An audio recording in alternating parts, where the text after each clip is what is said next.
m'appelle Pierre-Arnaud Grenade, j'ai la chance de diriger l'entreprise Bâche aux côtés des deux fondatrices, Barbara Bocara et Sharon Krief, ainsi que leur actionnaire historique Dan Arwas. Alors je voudrais commencer par vous poser une question. Est-ce que les parents dans la salle, est-ce qu'il y a des parents dans la salle? Qui est parent dans la salle? Oui, quasiment la totalité. Alors je pense que la petite anecdote que je vais vous raconter va vous parler. C'est la saison des salons étudiants en ce moment.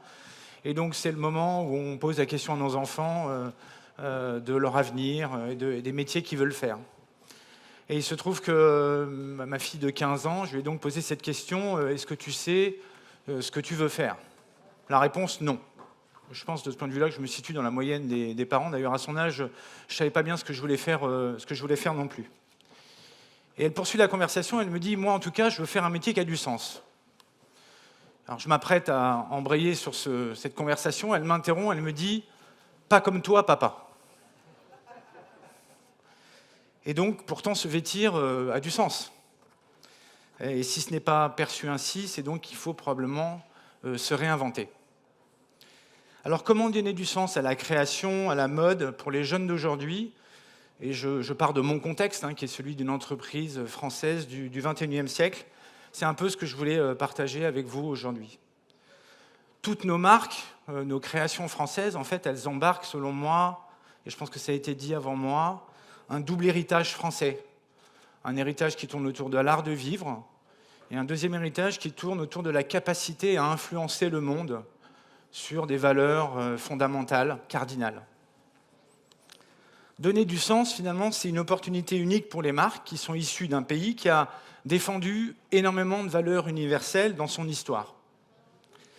De façon générale, d'ailleurs, les marques et les créateurs ont la possibilité de devenir des repères dans une société qui a perdu tous ses repères. Elle a perdu ses repères économiques, perdu ses repères familiaux, elle a perdu ses repères politiques, religieux. Enfin, les actualités récentes regorgent d'exemples qui illustrent cette perte de repères.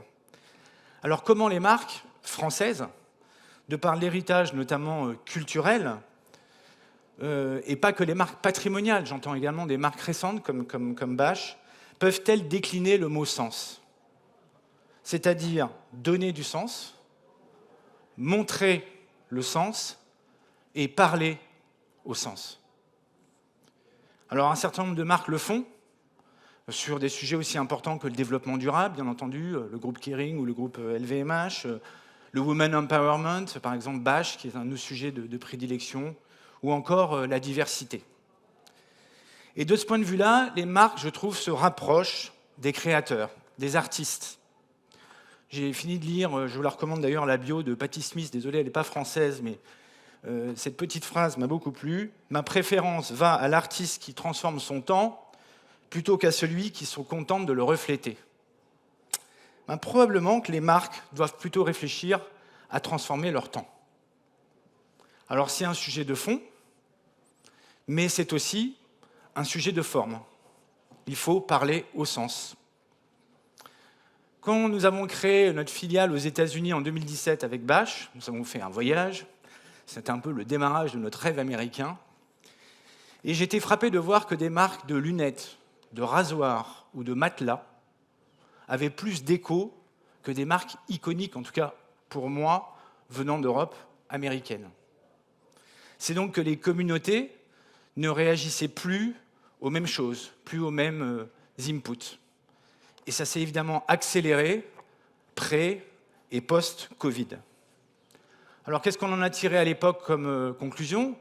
On a évidemment créé une équipe en 2018 qu'on appelait Direct to Consumer, qui a réinventé la relation avec le consommateur. Nous avons également internalisé la production de contenu, en ayant notre propre équipe de production en interne en charge de produire les images, les vidéos dont nous avons besoin au quotidien. Et peut-être que plus tard, même, nous créons, et nous sommes d'ailleurs sur le sujet, créons des images et des contenus plus virtuels. Alors le premier point, c'est très clairement s'exprimer et donner plus sur l'historique des produits et des marques. Mais dans un monde qui va devenir de plus en plus virtuel, probablement, moi, je continue de croire au relationnel, à l'authentique. Je pense que il n'y a pas de parallèle entre ouvrir un bouquin sur la collection Morozov et aller la voir à la fondation Louis Vuitton. De la même manière, je pense qu'il n'y a pas de parallèle entre télécharger un film et aller voir un film sur grand écran. Ou enfin, pour vous donner un dernier exemple plus récent, je pense qu'il n'y a pas de parallèle entre voir un match de rugby à la télé et aller le voir au Stade de France. Bon, surtout quand les Français mettent une raclée aux All Blacks. Mais ça, c'est une parenthèse. Le digital ne pourra pas, je pense, supplanter le réel dans la capacité à provoquer des émotions. Et c'est d'ailleurs ce que nous disons constamment à nos équipes en magasin. Focalisez-vous sur la relation et le reste suivra. Focalisez-vous sur la création d'une connexion émotionnelle avec vos clients et le reste suivra. Alors ce qui suit, évidemment, c'est notamment le chiffre d'affaires. Et le troisième point qui me paraît important sur la forme, c'est le rôle du collectif. Avant de rejoindre Bash, j'ai travaillé pendant 5 ans au sein d'un groupe japonais, le groupe Fast Retailing. Et j'ai été frappé par la dimension collective dans les groupes japonais, même si elle peut avoir un côté assez vertical. En France, il existe une opportunité, voire même une nécessité, de capitaliser sur ton héritage collectif. J'ai envie de dire collectif par la base, un peu inspiré de la Révolution française. Et qui est un collectif qui se mobilise, qui sait se mobiliser pour des valeurs nobles, pour des causes et des objectifs qui nous dépassent. À l'inverse d'un groupe japonais, il ne doit pas être tiré par la hiérarchie, mais plutôt par la base. Il doit être tiré par le rôle des marques eux-mêmes. Et c'est une opportunité pour les entreprises comme les nôtres de mobiliser les équipes, de les écouter et de les engager. Alors pour conclure, je suis convaincu qu'il y a une nouvelle ère qui s'ouvre pour les marques. D'abord, il y a une ère de lien entre les marques qui ont besoin de créer de l'expérience, qui ont besoin de donner du sens, et les artistes qui ont souvent les deux, mais qui manquent parfois d'écho. Ensuite, il y a une nouvelle ère pour les marques de s'associer et de créer des écosystèmes avec les artistes, avec les inventeurs, avec les associations, avec leurs partenaires, d'être plus collectives, moins verticales.